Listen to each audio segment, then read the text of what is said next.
Lo shantala shankorala, lo shantala shankorala, fulike badu didena dura fulike.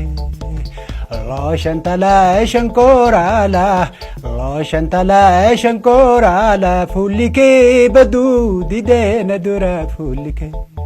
Lo shato baretu ya shankorala, osolu bunjiru. سيادو هلال عسلو بنجرو واليادو هلالا تكلي ممني مرندرا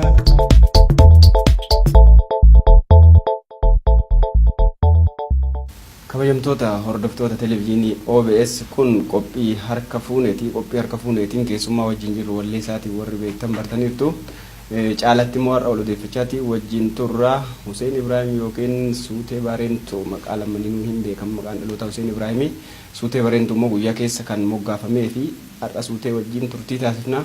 Suuteen egaa jireenya isaa keessatti imala dheeraa keessa imaleetiin jira.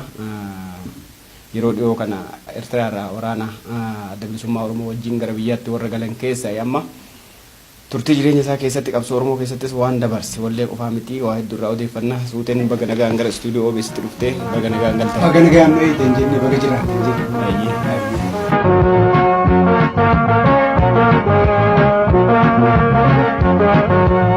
Oshantala shankorala, oshantala shankorala, fulike badu idena dura fulike. Oshantala shankorala, oshantala shankorala, fulike badu idena dura fulike.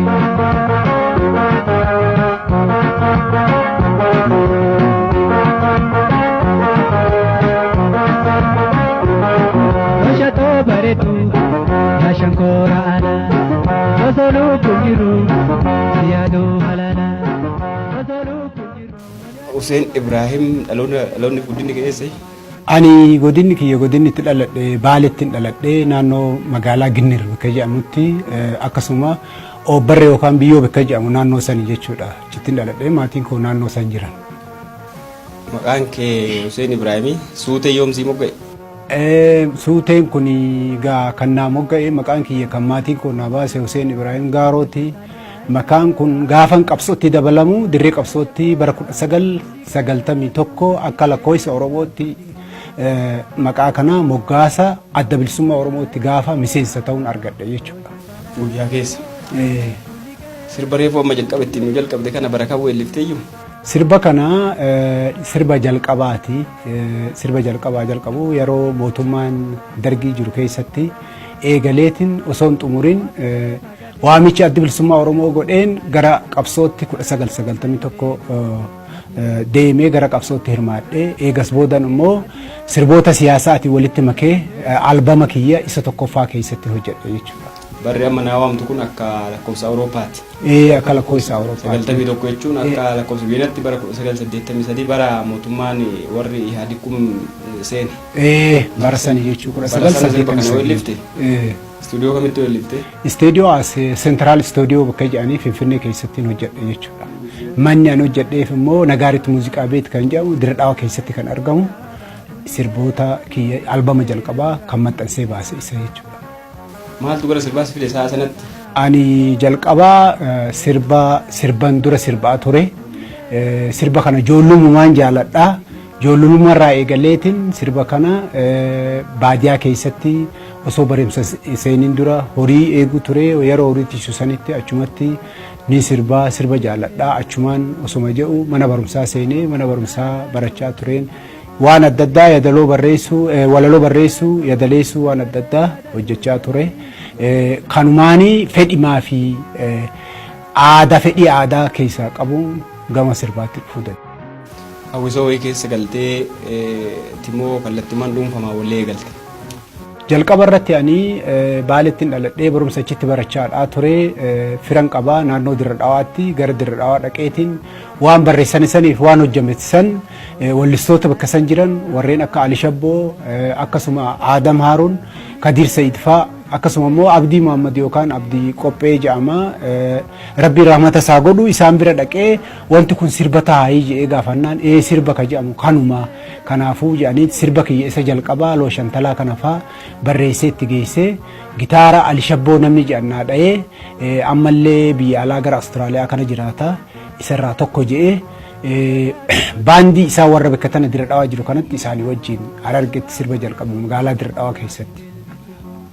Gaafa looshantalaa kana baaftu looshantalaa wajjin sirboota biraa baasteerta moo baaqee dhumaan isa qofa weellifte?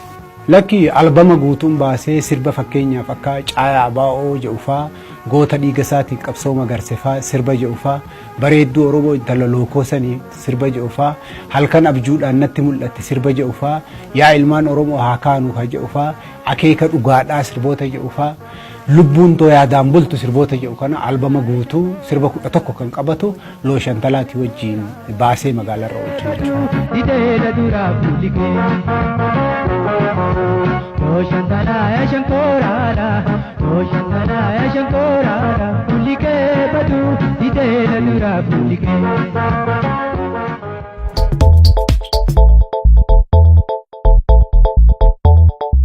akkamitti gara qabsoo bilisummaa Oromootti dabalamte ka?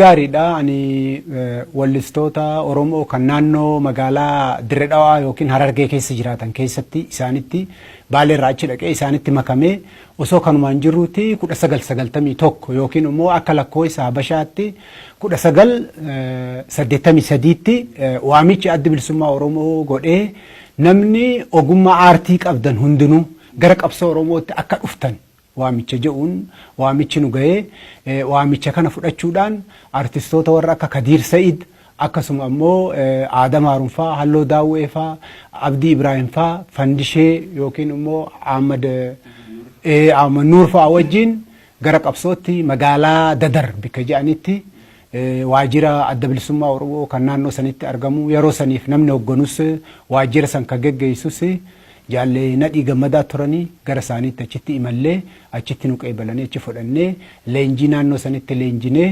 miseensummaa adda bilisummaa Oromoo bara 1991 yookiin akka lakkoofsa Habashaatti immoo bara 1983 fudhadhee gara qabsootti makamuu danda'e jechuudha. Akka hawwisoo wayii ijaaranii siyaamuuti moo loltummaaf waamamtan artistoota gaafa waaman kana? Nuti artistoota kan waamanu baandii biraattu ture. Baandii ijoollee bosona turte jira. Baandiin kun maal jedhama? Baandii caffee gadaa yookiin immoo hawwisoo caffee gadaa jedhama.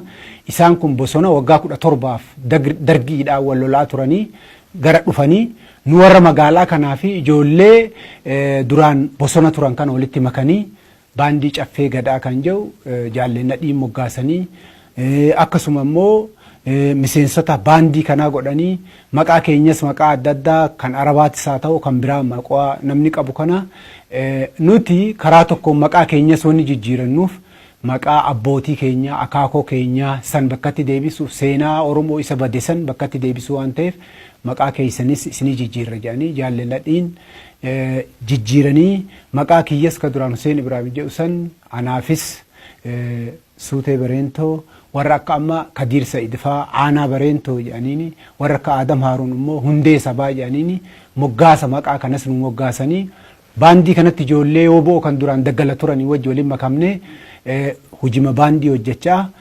leenji'a kanumaan bifa kanaan bal'inaan ummata keenya kan naannoo san keessa jiru naannoo Harargee keessatti asiin immoo Arsii kana hanga Gololchaa Caancoon jala kana hundaa'u kan hunda keessa seennee sochii adda bilisummaa Oromoo godhu akka dabballee tokkootti akka hawwisoo tokkootti aadaa akkasuma immoo siyaasaa ummata keenya kan yeroo san dammaqina hin qabne dammaqsaadha qabsoo guddaa bal'inaan geggeessaa turre jechuudha as keessatti kana keessatti gaa qooda waraanummaatis barachaa akkasuma immoo siyaasa adda bilisummaa Oromootis gaafa boqonnu fudhachaa ummata keenya lafa adda addaatti galii adda bilisummaa Oromoo galchuun akkasuma immoo ummata keenya dammaqsuun qoodaa fi shoora guddaa kanas baandii kana keessatti taphachaa turre.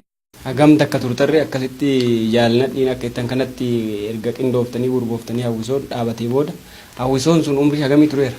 Egaa yeroo sanitti gaa hanga adda bilisummaa Oromoo dirqamaan dhiibamee chaartara keessaa yookiin immoo mootummaa cehumsaa keessaa bahutti bara 1991 akka lakkoofsa Oromootti baandii kanatti ijaaramne hanga bara 1992 baatii 9ffaatti hanga addi bilisummaa Oromoo mootummaa coomsaa keessaan bayinitti guututti magaalota adda addaa keessatti soso'aa turre albama hawwisoo caffee gadaa yookiin kan jedhu gaara mul'ataatti hojjennee albama tokkos hojjennee gumaachine jechuudha. Yeroo sanitti viidiyoon yeroo san nuti hojjenne shoora guddaa taphatee achi keessatti biyya alaa kanatti gurguramee galii guddaa dhaabaafis galchee akkasuma dammaqina guddaa uummata keenyaaf kenne jechuudha. Kanaafuu kanaan booda ammoo adda bilisummaa Oromoo dhiibamee chaartara keessaa bahee nuti ammoo adda bilisummaa Oromooti wajjin gara bosonaatti baane jechuudha. 1992 akka lakkoofsa Oromootti baanee bosona Oromiyaatti baanee bosona keessa yeroo dheeraadhaaf hanga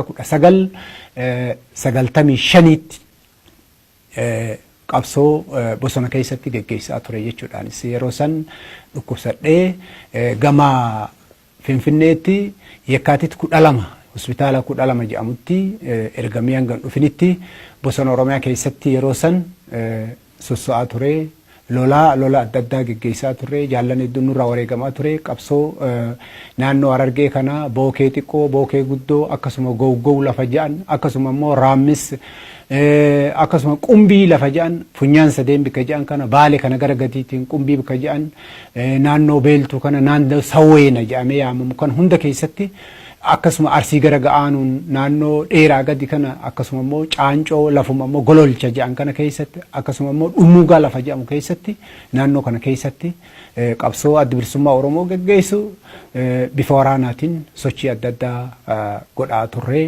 Kana keessatti gaa miidhaa wahii gurri kun namni na biraa dhukaasa guddaa dhukaasee keessisaa dhoohee teembura wanni isaa kana keessatti laaffatee dhiiga naasee achirraa dhaabni immoo gara magaalaatti na ergee Yekkaatit 12 sanitti na erganii achitti yaalamaa ture.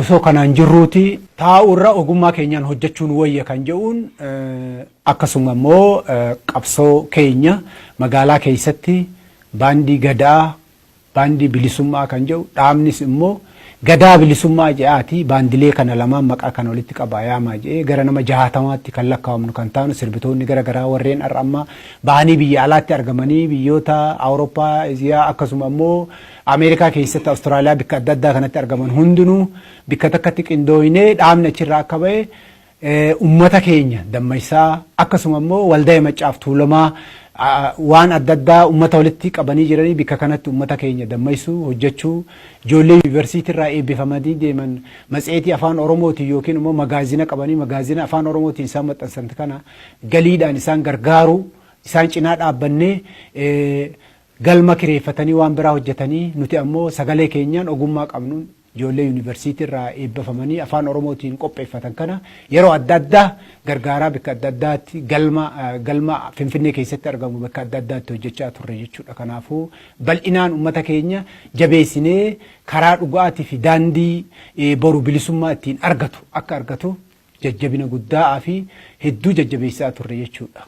Ajaa'iba! Imala akkasiitiin dhuftanii magaalaa Finfinneetti hawwisoo gadaa bilisummaa bira geettan mee asumaan akka amanatti himtutti nadhii gammadaa hoogganaa keessanii jechaadha yoo akka amanatti himtu yeroo sanitti. Dhugaadha. Nadhii gammadaa isin Finfinneetti ol dhuftanii hawwisoo gadaa bilisummaa kana dhaabuu dura moo isa boodani kan butame? Nadhii gammadaa osoo addi bilisummaa Oromoo dhiibamee mootummaa ce'umsaa keessaan bahin bulchiinsa naannoo sanii ture jechuudha. Malkaa bal'oo isii jedhan kana dadaritti itti gaafatamaa ture. Akkasuma immoo osoo kanaan hojjechaa jiru yeroo dheeraadhaaf akka dabballeettis dabballoota eebbisaa waan hojiilee adda addaa geggeeffamaa jiru Finfinnee irraa yaamanii dhufanii xayyaaraan helikopterii fuudhanii gara Finfinneetti dabarsanii kun osoo mootummaa ce'umsaa keessaa nuti hin bahin jechuudha. Eegas booda ammoo osoo kanaan jirru gara baatii 4-5 nu bira turanii eegas booda ammoo deemanii gara Finfinneetti waajjira adda bilisummaa Oromoo kan gara Gullalleetti waamamanii deemanii eegas booda gaafuma dhiibamnee chaartara irraa baanu kan ammoo isaan gara alaatti deemuuf osoo deemanii diinaan dhuunfatamanii naannoo Arsii kanaa fi daangaa Harargee kanatti qabamu akkuma odeeffannootti waan adda addaa irraa karaa dhaabaatiinis hoggana dhaabaatiin nutti himamee to'annoo jala akka oolan himamee dhageenye gaafa sana immoo osoo addi bilisummaa Oromoo mootummaa ce'umsaa keessaa hin bahin turanii yeroo kana ol deemanii maayirratti gaagaamni kun isaan irra ga'e jechuudha harka diinaa bu'an jechuudha. Kanarra odeeffannoo biraa waan qabdan uummata kan irraa addatti. Waa'ee jaallannadhiidhaan odeeffannoo addaa waan qabu odeeffannoon isaanii hidhamanii harka diinaa bu'uu qofaa haa jiraatanii haa du'anii waan hangaarraa beekuun qabu. Yeroo saniif immoo nu dura buranii nu barsiisaadha gorsa adda addaa barumsa adda addaa akka nu kennaa turanii fi jaalala guddaa uummata Oromoo qofa osoo hin taane sabaaf sablammoota naannoo san jiraatu Guraageenis akka inni itti ijaaranii ganda Guraagee jedhanii ganda Amaaraa jedhanii naannoo dadarsanitti jaalatama guddaa akka uummata biratti qabuunii fi sochii garaagaraa siyaasaa adda bilisummaa Oromoo gaggeessu fi akkasuma immoo nama tokkummaa Oromootti amananan jechuudha. Yeroo baay'ee Nadhii Gammadaa yeroo baay'ee maal jedhu Elemoo Qilxuu akkana jedhee jedhan. Oromoon tokkoome jechuun Oromoon bilisoome jechuudha.